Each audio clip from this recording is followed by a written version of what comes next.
This is my video for my product that I'm finding a novel way to use. Right now I have this part of my dog's Kong Wobbler. The bottom part of this here, as you can see, I have dog food in. This part here is weighted.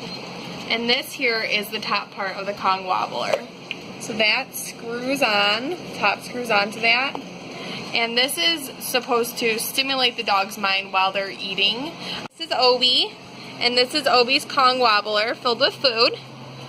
So Obi pushes the Kong around, and as you can see, the food dispenses out. I was reading last week chapter 4, and the beginning of the chapter was about PetSmart. And I obviously have Obi, and I am a crazy dog mom, so I do actually go to PetSmart a lot, and I completely related to the article. So I started looking at my dog's toys as to what I could kind of use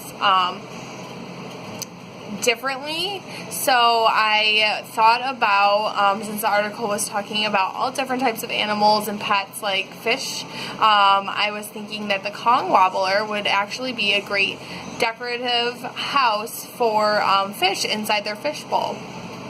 The Kong Wobbler is weighted at the bottom, so it will hold its weight in water so it won't float. My decor at my apartment is very modern, and I like a lot of modern finishes, and I was thinking that it could be a modern way to add a house for your fish into a fish bowl.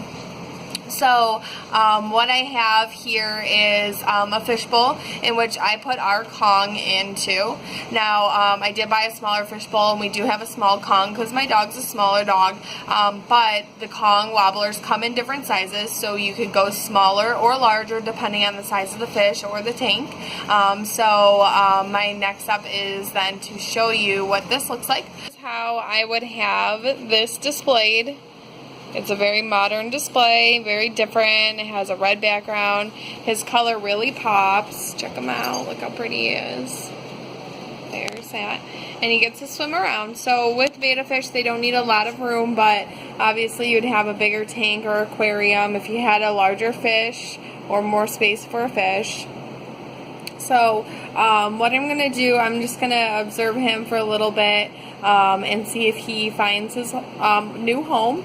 So with my new innovative way to use the Kong Wobbler, I believe that consumers that are looking for a decorative and functional piece for their fish bowl can use the Kong Wobbler to satisfy their needs. And after a few hours of observation, our fish is using the Kong Wobbler. He is going in and out of it. He hasn't stayed inside of there, so it might be a little bit longer to observe if he's using it as home. But as right now, it looks like it is decorative and functional.